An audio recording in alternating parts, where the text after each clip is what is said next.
네, 오늘 말씀 제목은 주님에 대한 사랑은 회개 깊이에 비례합니다. 여러분 주님 사랑하십니까? 네, 진심으로 사랑하십니까? 오늘 말씀을 통해서 내가 주님을 에 대한 사랑을 어떻게 이제 하나님께 평가를 받을 수 있는지 그 귀한 진리가 담겨 있는 저는 아주 중요한 그런 말씀이라고 생각이 되어지기 때문에 여러분 이 말씀을 잘 들으셨으면 좋겠습니다. 자, 우리가 지금 보고 있는 이 누가복음은 여인들의 복음서라고 이제 일컬어질 정도로 여인들의 두드러진 말씀이 많이 이제 나오는 복음서가 바로 누가복음입니다. 그 중에서도 이제 많은 여인들이 이제 언급이 되고 있지만 오늘 본문에는 대표적으로 어떤 여인이 이제 등장을 하고 있습니까? 예, 오카불께서 예수님의 머리에 이제 향유를 부은 이 아주 가엾은 불쌍한 한 여인이 이제 등장하는 것을 우리가 이제 볼 수가 있습니다. 자, 그런데 이렇게 이제 예수님의 머리에 향유를 부은 이 사건은 예수님께서 사역을 하셨을 당시 딱 2번 있었는데 향유를 부은 이 사건이 예수님의 사역 초기에 한 번 있었고 그 초기에 있었던 사건은 오늘 우리가 살펴보고 있는 이 본문의 이제 사건을 말하는 것이고 그 다음에 이제 사역 말기에 한 번 더 있었는데 그 사건은 이제 언제인지 아십니까? 그 사건은 요한복음 12장과 마가복음 14장에 기록되어 있는데 여러분들이 잘 아시는 마르다와 이제 마리아가 이 일을 이제 행한 것으로 그렇게 이제 성경에 기록되어 있습니다. 자, 그런데 오늘 본문에 나와 있는 이 여인의 이름은 등장합니까 안 합니까? 이 이름이 이제 등장하고 있지 않기 때문에 이 여인이 누구인지 우리는 알 수는 없지만 성경에서는 뭐라고 이 여인을 표현하고 있습니까? 37절 말씀에 보면은 죄인인 한 여자다. 죄인인 한 여자로만 이렇게 표현하고 있는 이 예수님의 사역 초기의 향유를 부은 사건임을 우리에게 알려주고 있는 것입니다. 자, 이 죄인인 한 여자를 우리가 살펴보면서 이 여자가 나와 상관이 없는 이런 사람으로 생각하지 마시고 바로 이 여자가 나와 같은 사람이구나 라는 이런 관점에서 오늘 말씀을 들으신다면 여러분에게 놀라우신 하나님의 은혜가 있으리라고 믿습니다. 자, 그럼 죄인인 한 여인에게 예수님께 향유를 부은 이 사건이 오늘 우리에게 주는 교훈이 무엇인지 다 함께 하나씩 이제 살펴보도록 하겠습니다. 자, 첫 번째, 주님의 은혜를 입으려면 세상을 의식하지 않는 믿음의 용기가 필요하다는 점입니다. 자, 한번 따라해 보시겠습니까? 주님의 은혜를 입으려면 세상을 의식하지 않는 믿음의 용기가 필요합니다. 아멘이십니까? 우리 본문 37절 말씀 함께 읽어보도록 하겠습니다. 보라, 그 도시에 죄인인 한 여자가 있었는데 그녀가 예수님께서 바리새인의 집에서 음식 앞에 앉으신 것을 알고는 향유를 담은 옥합을 가지고 와서 자, 이 37절 말씀은 한 여자가 바리새인 시몬의 집에서 식사하시던 예수님을 찾아온 사건을 기록을 하고 있는 그런 말씀입니다. 근데 주님 주위에는 언제나 수많은 사람들이 몰려들었음을 우리가 기억해 볼 때 이처럼 한 여인이 주님을 찾아온 것은 매우 평범한 사건이라고 우리는 이렇게 이제 이해할 수가 있습니다. 하지만 우리가 이 본문 속으로 언급된 상황 속으로 들어가서 이 여인이 누구였으며 또 당시 배경이 어떠했는가를 우리가 생각을 해본다면 이 사건은 결코 평범한 사건이라고 볼 수 없을 것입니다. 먼저 이 구절의 앞부분을 보게 되면 37절 말씀에 어떻게 기록되어 있습니까? 그 도시에 죄인인 한 여자가 있었는데 라고 이렇게 이제 되어 있는 것을 주목해 보시기를 원합니다. 여기서 그 도시는 일반적으로 가버나움으로 이렇게 추측이 됩니다. 하지만 여기서 정작 중요한 것은 그 장소보다도 예수님을 찾아온 그 여인의 신분이라는 점입니다. 즉 성경은 그 여인을 가리켜서 뭐라고 이제 언급을 하고 있습니까? 죄인이다라고 이렇게 이제 언급을 하고 있지 않습니까? 자, 당시 유대 사회에서 여자에 대해서 죄인이라고 부르는 경우는 단 한 가지 경우가 있었는데 그것이 무엇인지 아십니까? 그것은 바로 창녀를 가리키는 표현이었습니다. 이처럼 죄인으로 불리던 창녀는 유대 사회에서 한 인격으로 취급받지 못했습니다. 여러분, 수세기에 걸쳐 내려오면서 내내 훌륭하다고 하는 사람들은 그들이 이 여자를 멸시했던 것처럼 이런 종류의 여자들을 멸시해 왔습니다. 그러나 많은 남자들이 성적인 대상으로 여자들을 그렇게 비참한 상태에 이르도록 만들어 놓지 않았다면 이렇게 성적으로 타락한 여자들이란 결코 없었을 것입니다. 여자를 성적으로 유린한 남자는 훌륭한 사회의 일원으로 받아들여지는 반해 여러 사정으로 유린당한 여자는 따돌림을 받아오는 것이 사실이지 않습니까? 그렇다면 한번 여러분 곰곰이 한번 생각해 보시기 바랍니다. 이처럼 사람들로부터 경멸과 배척을 받던 한 청녀가 아무런 초청도 받지 않았음에도 불구하고 남의 집에 들어가 온다는 것이, 더구나 이 집이 누구의 집이었습니까? 네, 바로 종교적으로 엄격하고 까다롭기로 소문난 바리새인의 집이 아니었습니까? 이런 바리새인의 집에 찾아온다는 것이 이 창녀였던 이 죄인인 이 여자의 입장에서 쉬웠을까요? 대단히 어려웠을 것이다 라고 우리는 그렇게 생각을 하는 것이 어렵지 않을 것입니다. 하지만 한번 보십시오. 이 여인은 예수님께서 바리새인 시몬의 집에서 식사하신다는 소식을 듣고는 멸시와 조롱을 받을 것까지 각오하고 용기를 내어서 누구에게 이제 찾아왔던 겁니까? 주님이 계셨던 이 바리새인 시몬의 집에 믿음의 용기를 내서 찾아왔던 것입니다. 아마 이 여인은 평소 주님을 뵙기를 원했지만 기회를 찾지 못하다가 마침내 자기가 살고 있는 지역에 주님께서 오셨다는 이 소식을 듣자 그 기회를 놓치지 않고 이렇게 찾아왔던 것입니다. 아무튼 이 여인은 예수님께서 가까이 계신다는 이야기를 듣자 정성껏 준비한 이 향유를 담은 옥합을 들고 주님을 찾아와 자기의 모든 정성과 사랑을 표현했던 것입니다. 말하자면 이 여인은 주님에 대한 사랑을 전하기 위해 자기의 천한 신분도 또 그로 인해 받게 될 세상의 멸시와 수모조차도 개의치 않았던 것입니다. 그 결과 이 여인은 어떻게 되었습니까? 네, 예수님으로부터 칭찬은 물론 죄들의 용서함을 받는 최고의 선물을 받지 않았습니까? 자, 우리 본문 48절 말씀 보십시오. 함께 읽어보겠습니다. 그녀에게 이르시되 내 죄들이 용서되었느니라 하시니, 그 다음 50절, 그분께서 그 여자에게 이르시되 내 믿음이 너를 구원하였으니 평안히 가라 하시니라. 여러분, 여기서 우리가 발견할 수 있는 귀중한 교훈은 무엇입니까? 우리도 하나님께 은혜를 입으려면 세상을 의식하지 않는 믿음의 용기가 필요할 줄로 믿으시기 바랍니다. 즉 저와 여러분도 하나님의 그런 은혜와 축복을 입으려면 이 여인처럼 주변과 세상을 의식하지 않고 오로지 주님을 만나겠다고 하는 그런 간절한 마음과 용기가 필요하다는 점입니다. 오직 주님만 바라보시기 바랍니다. 주님 때문에 혹여 여러분이 세상의 멸시와 수모도 감내할 수 있어야 한다는 점입니다. 성도들 가운데는 세상 사람들의 눈치를 보느라 자신이 그리스도인이라는 사실조차 드러내지 않는 신자들이 오늘날 많이 있습니다. 그런 자설에는 도저히 하나님으로부터 은혜와 우리가 축복을 받기를 기대하기가 어렵지 않을까요? 맞습니까, 여러분? 우리 요한복음 9장 22절 말씀 한번 찾아보십시오.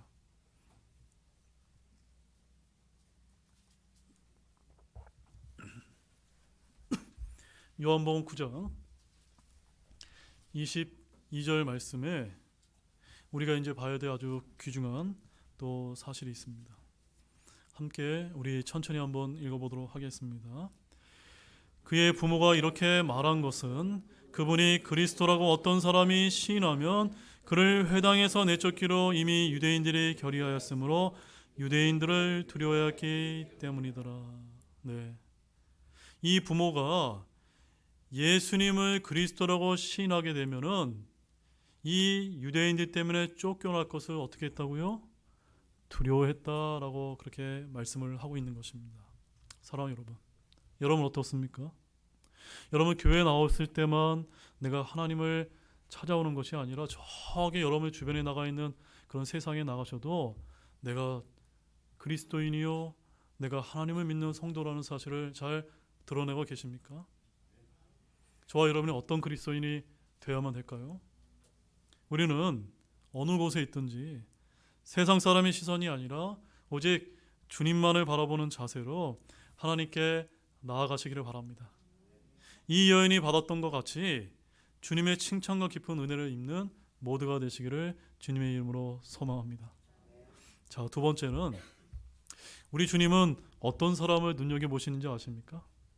우리 주님은 그 사람의 과거보다는 현재의 모습을 눈여겨보신다는 점입니다. 자, 본문 우리 39절 말씀 한번 보십시오. 또 한 목소리로 읽어보겠습니다. 이때 그분을 초대한 바리새인이 그것을 보고 속으로 말하여 이르되 이 사람이 만일 대언자라면 자기에게 손을 대는 이 여자가 누구이며 또 어떤 여자인지 알았으리라. 그 여자는 죄인이라 하니라. 자, 이 39절 말씀은 창녀의 신분을 지닌 이 여인이 주님의 발에 입 맞출 때 이를 본 바리새인 시몬이 마음속으로 중얼거린 그런 내용입니다. 근데 시몬이 이렇게 평가한 이 여인에 대해 오히려 예수님은 가장 큰 축복과 또한 칭찬과 함께 사랑과 용서의 은혜를 베풀어 주셨다는 점입니다. 죄 많은 여자에 대한 시몬과 예수님의 이러한 상반된 평가와 대접은 한 인간을 바라봄에 있어서 하나님과 사람의 시각이 얼마나 대조적인가를 극명하게 보여주는 그런 말씀이 아닐 수가 없는 것입니다. 동시에 우리의 구원과 관련해서도 참으로 중요한 교훈을 던져주고 있다는 점입니다. 여러분, 먼저 바리새인 시몬은 이 여인이 어떤 여인인지 정확하게 알고 있었습니까? 몰랐습니까? 알고 있었습니다. 혹자는 이렇게 이야기합니다. 아니, 이 바리새인이 어떻게 이 여자를 이토록 잘 알고 있었을까라고 이렇게 이제 주석을 다는 그런 이제 그 주석가가 있습니다. 그가 진짜로 이제 참된 바리새인이었다면 그 여자를 모른 채하고 지나가야 했을 것이라고 이렇게 이제 말하곤 합니다. 여러분 어떻게 생각하십니까? 동의가 되어지십니까? 그러나 진짜 문제는 이 시몬이 그녀의 과거의 산만을 보았지 현재의 모습은 전혀 보지 못했다는 점이 있다는 점입니다. 즉 그는 그 여인이 과거에 죄 많은 삶을 살았던 여인이란 그 사실 자체만을 보았지 현재 주님 앞에 나와서 회개와 감사의 눈물을 흘리는 모습은 전혀 보지 못했던 것입니다. 따라서 예수님께서는 이처럼 과거의 모습만을 보고 있는 이 바리새인 시몬을 보고서 44절에서 뭐라고 이제 이야기하셨습니까? 내가 이 여자를 보느냐? 내가 이 여자를 보느냐? 이게 무슨 말입니까? 네가 이 여자의 현재 바뀐 현재의 모습을 아느냐라고 이렇게 이제 주님께서 책망하셨던 것입니다. 여러분, 그렇다면 주님은 과연 시몬의 우려대로 그녀의 과거에 대해서 전혀 모르셨을까요? 아닙니다. 오히려 시몬보다 더 정확히 알고 계셨습니다. 왜냐하면 예수님은 전지전능하신 하나님이시기 때문입니다. 하지만 주님은 그 여인의 과거를 책망하는 대신에 오히려 사랑과 용서를 베풀어 주셨던 것입니다. 그리고 그렇게 하신 이유는 단 한 가지였습니다. 그녀의 죄 많았던 과거가 아니라 회개와 감사의 눈물을 흘리고 있는 현재의 모습에 주목을 하셨기 때문입니다. 자, 예수님이 그녀의 어떤 모습을 주목하셨는지 자 38절 말씀을 한번 우리 보시기를 바랍니다. 자 38절 함께 보겠습니다. 그분 뒤에서 눈물을 흘리며 그분의 발 곁에 서서 눈물로 그분의 발을 적시기 시작하여 자기 머리털로 발을 닦고 그분의 발에 입을 맞추며 향유를 발에 부으매. 여러분 이 장면을 한번 상상해 보시기 바랍니다. 한 창녀가 다가옵니다. 사람들이 다 멀리합니다. 어떤 사람들은 참 더럽고 추하고 참 죄인이라도 이렇게 멀리하는데 예수님은 이 창녀였던 이 죄 많았던 이 여인이 눈물을 흘리며 예수님께 찾아온 그 현재의 모습을 바라보셨던 것입니다. 사랑하는 여러분, 저와 여러분도 이런 사실을 통해서 우리 주님께서는 언제나 우리의 과거가 어땠든지 그것보다는 현재의 모습을 가장 중요하게 보고 계신다, 그 귀한 사실을 분명하게 아시기를 바랍니다. 사람들은 현재보다 과거에 집착해서 우울감에 빠지거나 반대로 죄책감에 사로잡혀서 헤어나지 못하는 경우가 많지 않습니까? 하지만 우리 하나님은 언제나 과거가 아니라 현재의 모습을 중심으로 심판과 은혜를 내리시는 분임을 아시기를 바랍니다. 따라서 여러분도 오늘의 말씀을 교훈 삼아서 과거가 아니라 지금 현재 여러분이 어떤 모습으로 하나님 앞에 서 있는지를 늘 회개와 겸손과 사랑과 감사의 모습을 잃지 않는 모두가 되시기를 바랍니다. 그 다음에 세 번째는 모든 인간은 하나님 앞에서 자기 의를 주장할 수 없는 다 똑같은 죄인이라는 사실입니다. 자, 우리 본문 41절과 42절 말씀 함께 보시겠습니다. 그분께서 이르시되 빚을 준 어떤 사람에게 빚진 사람 둘이 있어 하나는 500데나리온을 빚지고 다른 하나는 50데나리온을 빚졌는데 그들이 전혀 갚을 것이 없으므로 그가 그들 두 사람에게 그들의 빚을 너그러이 탕감해 주었나니 그러므로 내게 말해보라 그들 중에 누가 그를 더 사랑하겠느냐 하시며. 자, 41절과 42절 말씀을 보게 되면은 예수님께서는 바리새인 시몬에게 탕감받은 두 빚진 자의 비유를 말씀을 하고 계신 것입니다. 자, 이는 물론 죄 많은 여인을 속으로 정죄하던 시몬을 교훈하기 위한 그런 이제 목적으로 이 말씀을 이제 하셨던 것입니다. 자, 우리가 이 비유를 이제 자세히 보게 되면은 한 채권자에게 빚진 두 사람이 이제 나오는 것을 볼 수가 있습니다. 한 사람은 얼마의 빚을 졌습니까? 500데나리온을 빚졌고 또 한 사람은 50데나리온을 이제 빚졌습니다. 자, 여기서 이제 우리가 데나리온이라고 하는 이제 색다른 이제 용어를 알 수가 있는데 이 데나리온은 하루치 품삯이다라고 이렇게 생각을 하시면 쉽게 이제 이해할 수 있을 것입니다. 따라서 500데나리온 하게 되면은 얼마의 이제 품삯에 해당되는 겁니까? 노동자의 500일의 이제 품삯에 해당을 되는 것이고 이제 50데나리온은 50일 품삯에 이제 해당된다. 여러분 이렇게 이제 쉽게 이제 생각을 하시면 됩니다. 근데 여기서 중요한 것은 두 사람의 빚진 액수가 아니라 그 두 사람이 모두 다 빚을 졌다는 점입니다. 만약 이 두 사람이 빚을 갚을 수가 없다면 그들은 채권자의 긍휼이 없었다면 그들의 가족과 함께 노예가 되어야만 됐다는 점입니다. 여러분, 이것은 무엇을 뜻할까요? 이것은 모든 인간이 처해 있는 현실에 대한 비유인 것입니다. 여기서 채권자는 하나님을 예표하며 두 빚진 자는 하나님께 죄를 짓고 스스로는 죄를 해결할 수 없는 저와 여러분과 같은 모든 인간을 예표하는 것입니다. 즉 모든 인간은 하나님 앞에서 스스로 갚을 길이 없고 따라서 하나님의 긍휼이 없다면 죽을 수밖에 없는 죄의 빚을 진 그러한 자들이란 점입니다. 저와 여러분 마찬가지입니까? 우리 로마서 3장 23절 말씀에 이런 말씀이 이제 기록되어 있습니다. 모든 사람이 죄를 지어 하나님의 영광에 이르지 못하더니. 모든 사람이 죄를 지어 어디에 이르지 못했다고요? 하나님의 영광에 이르지 못했다는 점입니다. 바로 모든 인간은 하나님의 은혜로만 구원받을 수 있는 다 똑같은 죄인인 것입니다.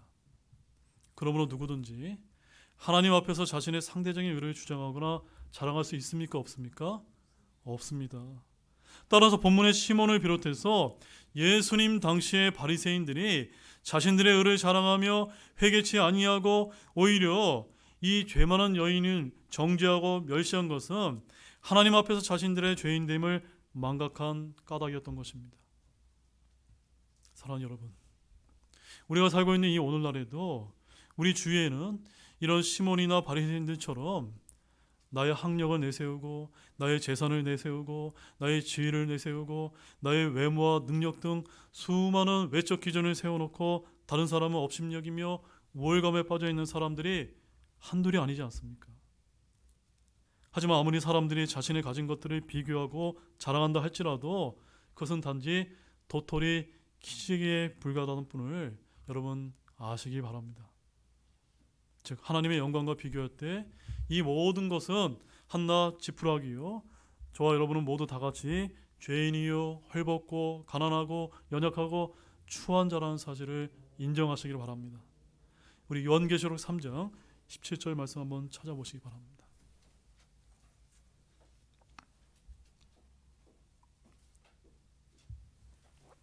요한계시록 3장 17절 말씀에 이 마지막 시대에 가까운 이 시대를 살아가는 이 라오디게아 사람들의 교회 시대의 사람들에게 하신 이 말씀을 저희들이 다 함께 좀 깊이 보기를 원합니다. 함께 읽어보도록 하겠습니다. 이는 내가 이르기를 나는 부자며 재산을 불렸으므로 아무것도 부족한 것이 없다 하면서 내 비참한 것과 가련한 것과 가난한 것과 눈먼 것과 벌거벗은 것을 알지 못하기 때문이라.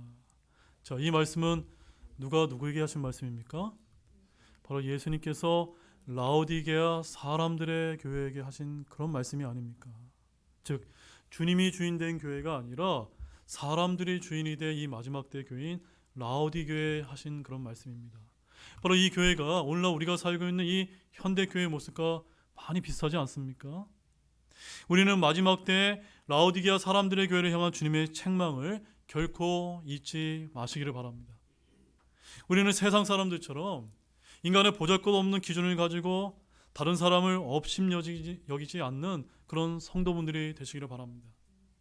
우리 모두는 예수님께서 스스로의 죄값을 치를 수 없는 우리 죄인들을 위해서 보혈의 피를 흘려 대속해 주셨음을 항상 기억하면서 이웃과 지체를 향해서 나보다 낮게 여기는 동시에 주님을 향해서는 감사와 찬양을 돌리는 그런 겸손한 마음을 가지는 그런 모든 분이 되시기를 원합니다. 그 다음에 이제 네 번째는 주님은 섬기는 자들의 의중을 모두 헤아리시는 그런 분이라는 점입니다. 자, 본문 44절에서 46절 말씀 보십시오. 44절에서 46절 함께 읽겠습니다. 그 여자를 향해 돌아서시며 시몬에게 이르시되 내가 이 여자를 보느냐? 내가 내 집에 들어올 때 너는 내게 발 씻을 물을 주지 아니하였으나 이 여자는 눈물로 내 발을 적시고 자기 머리털로 발을 닦았으며 너는 내게 입 맞추지 아니하였으나 이 여자는 내가 들어올 때부터 내 발에 입 맞추는 것을 그치지 아니하였고 너는 내 머리에 기름을 붓지 아니하였으나 이 여자는 향유를 내 발에 부었느니라. 자, 44절에서 46절 말씀은 바리새인 시몬에 대한 주님의 책망을 이제 담고 있습니다. 여기서 주님은 자신께 향유를 부은 죄인의 여자의 행위와 비교해서 시몬의 형식적이고 소홀했던 접대 행위를 지적하며 책망하셨습니다. 그렇다면 시몬이 주님께 책망을 받을 수 없었던 이유를 좀 더 구체적으로 한번 살펴보도록 하겠습니다. 자, 우선 시몬은 예수님께 발 씻을 물도 주지 않았습니다. 이는 당시의 관습에 비춰볼 때 대단한 결례 행위가 아닐 수가 없는 것입니다. 왜 그런지 아십니까? 당시 모래가 많았던 이 중동 지방에서는 손님이 이제 누구 집에 찾아왔을 때는 먼저 시원한 냉수로 목을 축이고 발을 씻도록 하는 것이 관례였다고 합니다. 또한 시몬은 자기를 찾아온 손님에게 입 맞추고 기름을 붓는 등의 기본적인 예의조차도 지키지 않고 있었던 것입니다. 따라서 이런 말씀을 통해서 우리가 봤을 때 예수님을 자신의 식사 자리에 초대한 행위가 이 주님을 시험하거나 책잡을 구실을 찾기 위한 것이지 결코 예수님에 대한 사랑과 존경에서 우러나온 행동이 아니었음을 우리는 쉽게 이해할 수 있는 것입니다. 그렇다면 예수님께서는 처음부터 이러한 시몬의 의중을 모르셨던 것일까요? 그렇지 않으셨을 것입니다. 사람의 패부까지 감찰하시는 이런 주님께서 그런 사실을 모르실 리가 없는 것입니다. 하지만 주님께서는 그런 시몬의 의중을 아시면서도 초대에 응하셨던 것입니다. 왜 응하셨을까요? 그것은 바로 그의 초대를 진리를 증거하는 기회로 삼고자 하셨던 것입니다.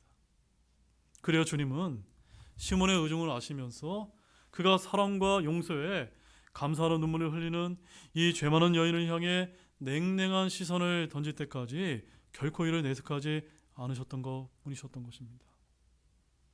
여기서 우리는 한 가지 분명하게 기억해야 될 그런 귀중한 사실이 있습니다. 그것은 하나님은 섬기는 자의 심정을 다 헤아리고 계시는 그런 분이시라는 점입니다. 하나님은 저와 여러분이 진정으로 섬기는지 아니면 형식적으로 섬기는지 또는 어떤 이기적인 목적으로 섬기는 척하는 것뿐인지 다 알고 계시는 분이라는 점입니다. 그러면서도 하나님은 자신의 뜻을 이루기 위해서 때로 잠시 침묵하기도 하신다는 점입니다. 여러분, 하나님께서는 우리의 심정을 다 헤아리고 계십니다. 그래서 주님은 긍휼하시며 노하기를 더시하시는 사랑의 주님이실 뿐만이 아니라 자신을 기만하는 자는 언제까지 방치하지 않는 분임을 또한 아시기를 바랍니다. 우리는 시몬을 향한 주님의 책망을 비단 시몬뿐만이 아니라 오늘날 하나님을 소홀하게 섬기고도 태어나야 하면서 우리 모두를 향한 따끔한 일침이요 충분한 사실을 기억하기를 원합니다. 자, 우리 신명기 6장 5절 말씀을 함께 찾아보시겠습니다. 자, 이 바리새인 시몬이 어떠한 점에서 주님께 책망을 받을 수 없었는지 이 말씀을 통해서 함께 아시기를 바랍니다. 신명기 6장 5절 말씀입니다. 자, 신명기 6장 5절 다 찾으셨습니까? 자, 우리 한 목소리로 읽어보겠습니다. 너는 내 마음을 다하고 혼을 다하고 힘을 다하여 주 내 하나님을 사랑하라. 여러분 이렇게 하시겠습니까? 네, 마음을 다하고 혼을 다하고 힘을 다해서 우리 모두가 주 하나님을 사랑하는 우리 등대교회 모두가 되기를 원합니다. 자, 이제 마지막 5번째 교훈은 주님에 대한 사랑은 어디에 비례합니까? 회개의 깊이에 비례하다는 점입니다. 자, 본문 47절 말씀을 우리 이제 한번 마지막으로 보도록 하겠습니다. 본문 47절입니다. 함께 읽겠습니다. 그러므로 내가 내게 이르노니 그녀의 많은 죄들이 용서되었느니라. 이는 그녀가 많이 사랑하였기 때문이니라. 그러나 적은 것을 용서받은 자 바로 그 자는 적게 사랑하느니라 하시고. 아멘이십니까? 네. 적게 사랑하면은 적게 용서를 받은 것이고 많이 사랑하게 되면은 많이 용서받은 것입니다. 이렇게 우리가 얼마나 주님께 회개하는 마음을 갖는지가 바로 내가 얼마나 주님을 사랑한지를 평가받을 수 있다는 사실을 아시기를 바랍니다. 바로 이 말씀은 스스로를 의롭게 여김과 동시에 죄 많은 여인과 아울러 주님에게조차도 냉랭하였던 시몬과 또 회개와 감사에 뜨거운 눈물을 흘렸던 죄 많은 여인을 대조시킨 그런 주님의 귀한 말씀이지 않을 수가 없습니다. 우리는 이런 주님의 말씀 속에서 하나님을 향한 사랑의 진정한 원천이 과연 무엇인지를 깨닫기를 원합니다. 바로 우리가 어떻게 하게 되면 주님에 대한 사랑을 회복하는 길이 어디에 있는지를 분명하게 발견하기를 원합니다. 자, 우리 마태복음 24장 12절 말씀 한번 찾아보시죠. 마태복음 24장 12절 말씀을 가보게 되면 마지막 때가 가까우면 가까울수록 주님께서 공중재림하시게 될 마지막 때가 가까우게 되면 어떠한 세상이 펼쳐지는지에 대한 마태복음 24장 12절 말씀을 한번 읽어보도록 하겠습니다. 함께 읽겠습니다. 불법이 성행함으로 많은 사람의 사랑이 식어지리라. 여러분 동의가 되어지십니까? 이 대한민국을 보더라도 그렇지 않습니까? 얼마나 도처에서 불법과 또한 죄를 어기는 것이 많이 발생하고 있지 않습니까? 더 무엇 때문입니까? 많은 사람의 마음에 사랑이 없기 때문입니다. 사랑이 식어가고 있기 때문인 것입니다. 바로 이 마태복음 24장 12절의 이 주님의 예언처럼 마지막 때에 가까운 오늘날 하나님과 인간에 대한 사랑은 식어가는 대신에 불법만이 성행하고 있지 않습니까? 그 원인은 무엇입니까? 바로 인간에 내재되어 있는 죄 때문이 아닙니까? 그렇다면 우리가 이러한 위기를 극복할 수 있을까요? 없을까요? 있습니다. 가능합니다. 그것은 바로 우리 사람들이 하나님 앞에 나아가 자신이 얼마나 큰 죄인인가를 깨닫고 이를 회개하며 이에 대한 하나님의 용서를 경험할 때 가능함을 아시기를 바랍니다. 왜냐하면 본문 47절에 나와 있는 것처럼 많은 죄들을 용서받은 자만이 하나님을 더 사랑할 수 있기 때문인 것입니다. 그러나 하나님께 대한 사랑만이 이 세상과 자연에 대한 사랑도 가능하기 때문인 것입니다. 여러분, 우리는 흔히 사도 바울의 하나님에 대한 열정과 사랑을 부러워할 때가 많이 있습니다. 하지만 그의 사랑은 결코 우연히 생겨난 것이 아니라는 점을 여러분 알고 계시지 않습니까? 그것은 철저한 회개의 바탕을 두고 있지 않았습니까?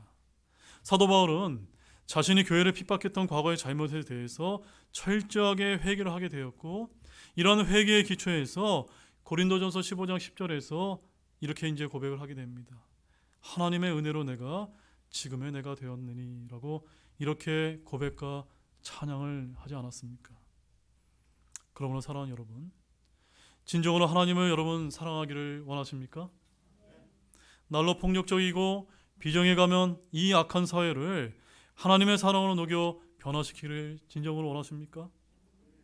그렇다면 먼저 다른 누군가를 의식하지 마시고 향유를 담은 옥합을 가지고 나왔던 이 죄 많은 여인처럼 하나님과 말씀 앞으로 나아오시는 모두가 되시기를 원합니다. 그 말씀 앞에 비추어 나 자신이 얼마나 추하며 얼마나 크나큰 죄인인가를 깨닫고 여러분의 중심에서 우러나오는 진정한 회개 기도를 드는 데까지 나오시기를 원합니다. 그러면 여러분은 여러분의 회개하는 깊이만큼 이를 용서하시며 감싸주시는 하나님의 크신 은혜를 맛보게 될 것입니다. 또 오직 그러할 때 진정으로 하나님과 세상을 더 깊이 사랑할 수 있는 모두가 되시리라 믿으시길 바랍니다. 이제 결론을 맺겠습니다. 우리 48절 말씀을 보게 되면 주님은 죄인이 이 여자를 향해서 뭐라고 이제 선언하셨습니까? 내 죄들이 용서되었느니라. 저와 여러분의 죄 역시도 예수님의 피로 말미암아 용서되었음을 믿으시기를 바랍니다. 여러분, 주님께서 죄들의 용서함을 선언하신 이 여인은 누구였습니까? 창녀가 아니었습니까? 당시 유대인들의 입장에서 보면 도저히 용서받을 수 없는 그런 죄인이지 아니었습니까?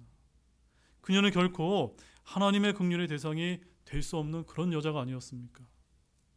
그러나 그런 죄인이라 할지라도 주님은 오직 그녀의 회개하는 현재의 모습을 보시고 그녀에게 죄들의 용서함을 선언하신 것입니다. 평생을 죄 가운데 살았던 한 여인의 겸손한 모습으로 주님께 나와왔을 때 주님으로부터 죄들의 용서와 구원의 선포를 들었던 것처럼 저와 여러분도 어떻게 하면 될까요? 주님 앞에 회개와 감사의 마음을 가지고 담대하게 나오시는 우리 모두가 되시기를 주님의 이름으로 축원합니다. 우리 다 같이 일어나시겠습니다.